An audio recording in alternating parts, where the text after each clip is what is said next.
Good morning mga sangkay. Today ang aming menu ay hinog na saging. Hindi ko alam kung paano to lulutuin ni Mr. Panibagong imbento. Let's watch mga sangkay. Naggisa siya ng bawang sibuyas.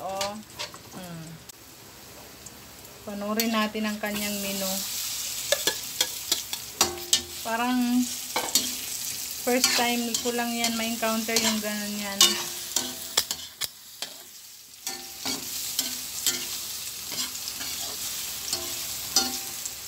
Sa buong buhay ko ngayon ko lang yan na na yung saging na hinog, saging saba, tapos igigisa.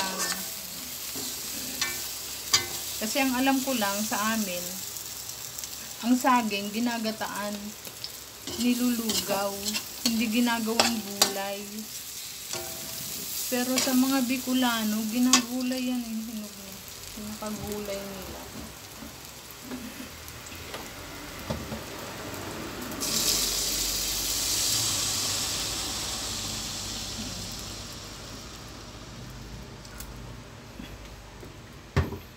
Ano kaya lasa nito, mga sangkay? Parang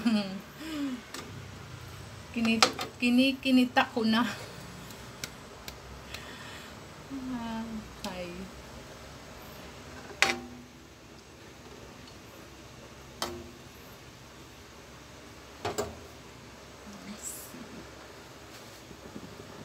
My goodness.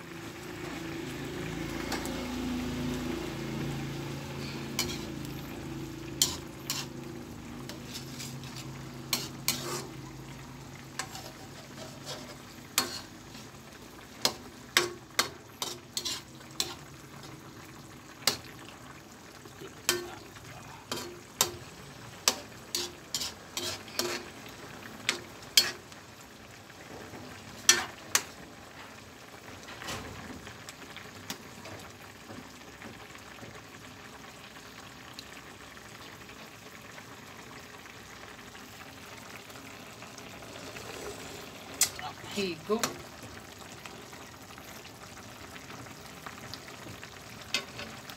Tikman mo. Hindi ko gano'n pinamisan yan. Ayaw mo na sobrang tamis eh. Matamis na nga kasi ang saging, tapos may sukal pa. Hindi matamis gaano ang saging. Tikman mo kasi. Tikman daw mga sangkay, tikman natin. Ano ba lasa nito? Ay sa prinitong isda, partner.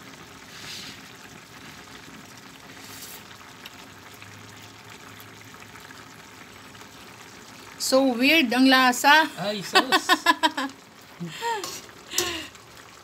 Tama yan sa prinitong saging. Ay sa prinitong... Yan na po siya mga sangkay. Ganyan lang siya. Ginisa. Parang gulay style. Yan. Ay, ewan ko. Kung kayo na ang humusga siguro kung kayo ang makapanlasa. Pero, so weird. Kaya ininit ko yung adobong kangkong with tokwa. To, ulam namin to kagabi. So, hindi pa naman siya panis. Yan. Masarap siya. So, pag hindi ko nagustuhan yung saging, eto ang ulam ko.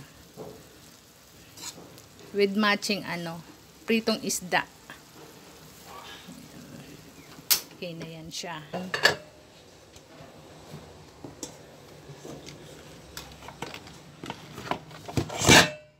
Pritong isda.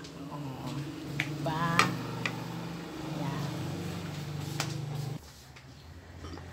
Kain po tayo mga sangkay. Tanghalian na namin. Ito.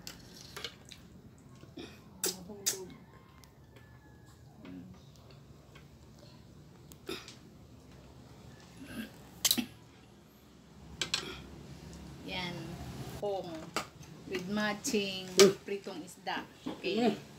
In the name of the Father, the Son, and the Holy Spirit. Amen. Bless us, O Lord, this thy gift. which you're about to receive from thy bounty through Christ our Lord. Amen. Pagkain ng pinobrito.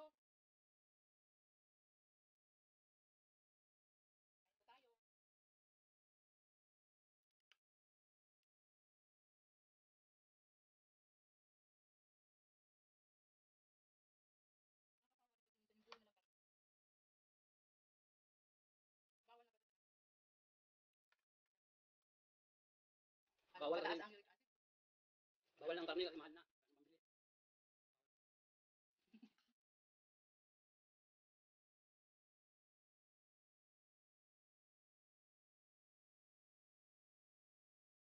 Lalo na ngayong bagyo. Ako, mahal. Lalo magmamahal ang isda.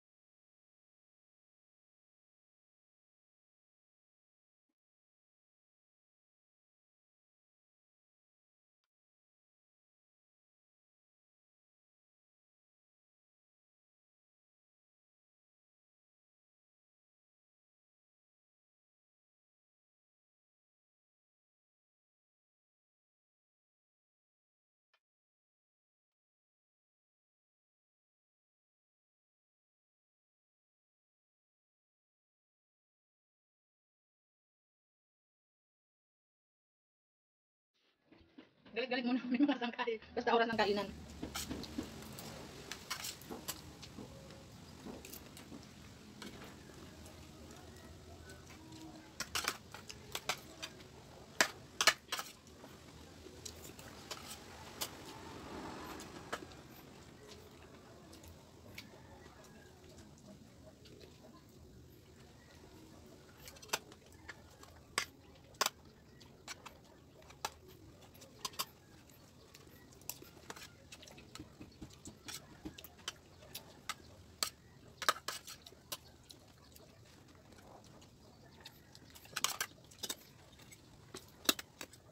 Husgan po natin itong kanyang gulay na saging. Saging saba.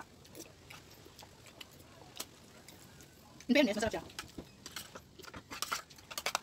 Hindi nga lang gata ang sabaw tubig. Kasi ginta siya eh. Baka mas lalong nakasawa ang gata. Minsan kasi pag lang ginata nakasawa yung saging matamis. Marami ang naminis na pagkain yung luto sa amin. Luto maray. Ginata ang langka, ginata ang gabi. Yan, tapos yung gaway. Kung alam mo yung gaway, yung laman ng gabi. Sarap yun, ginataan. Tapos kahit paksi na isda lang ang katapan mo. Silver prito ng isda. Ako, talo-talo na yun. Yun talaga yung mahinahanap natin ng pagkain. Hindi ko hinahanap yung mga social pagkain na yan. Tapos pa, kahit naman may pera siguro ako. Kasi nakita bulsa. Hindi ko may pera. Pwede siguro may pera kami sa titigim ka. Ako ang gusto kainin. Wala ang pera, ako ang may pera na, hindi ko rin. Kasi sa kanila mga sangkay, yung saging sa hilaw pa nga. Tawag sa kanila, pinako, binagataan naman yung hilaw. Parang pinakalugaw sa kanila. Pero sa amin, hindi kami nagaganon eh. Iba talaga biglaan.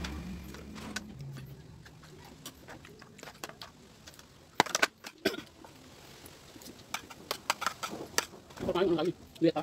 Luweta. Oh, masarap yun, nilupak. Hindi yun, ng saging, tapos nilupak. Sarap yun. Yung gulay hindi. Diba? Ako kayo dyan mga sangkay, mga waray dyan. Yung gulay yung dami tapos ako ng tihim. Sarap. Yung kanin. Sarap yung mga tayo pa. Ganyan, way upay, way upay. Ito yung pagkain. Kung may upay, dito na nakakain sa masarap. Fried chicken, Lagi bugas. bulalo, yan, special na menu.